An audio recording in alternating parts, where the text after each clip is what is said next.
Okay, we talked about a little free coaching today. We have some questions in here, and I'm going to run through a couple quick answers for everybody. Hopefully it provides information for a lot of people so that you guys can all kind of start to get your questions answered. So Terry asked, if your child's a sophomore, what should they be doing right now?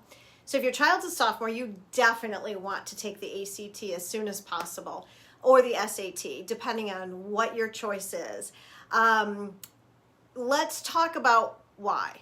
Well, the sooner a student takes a standardized test, the sooner they know what to expect. And let's face it, everyone struggles with timing.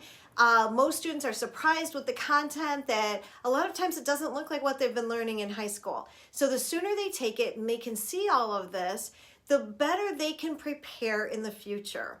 I've had students who have taken an ACT in April of their sophomore year, which allows them to order what's called the test information release. The test information release means they get their book back in the mail. In addition to the book, they get an answer key that has all of the correct answers as well as all of their answers. They'll see exactly what they got wrong. So instead of coming home and saying, oh my gosh, I've never seen half of that math, you can actually go through it. You can see how you need to handle it, what you need to do with it, and it makes it a lot easier for them to see what they've missed and what they need to do. Oftentimes they're like, oh my gosh, how did I miss this? I knew the answer, which means they need to slow down a little. And with the pressure of timing, that can be difficult. But if they see that they are missing things due to rushing, it makes a big difference. After taking the April test, taking the June test with some prep in between, and going up by as many as 6 points. What a great way to head into your junior year of high school, having the test off your back if you, let's say you're going from a 28 to a 34. Makes a big difference. You know exactly what type of schools to look at in your junior year, what you're qualified for. Also gives you an opportunity to go for that perfect score. So there's a lot of advantages to taking the test early. The premise of, oh, well, you haven't had a certain math yet, don't take it. Totally disagree, totally. I feel like getting the advantages outweigh the little bit of math that they may not have seen, and it allows them to prep for that math because they know exactly what they need to do. So for a sophomore, by all means, look at taking the test sooner rather than later so you have some opportunities to get your score up. We also have a question here. It says, what should our juniors be doing right now, especially since there aren't regular visits with COVID?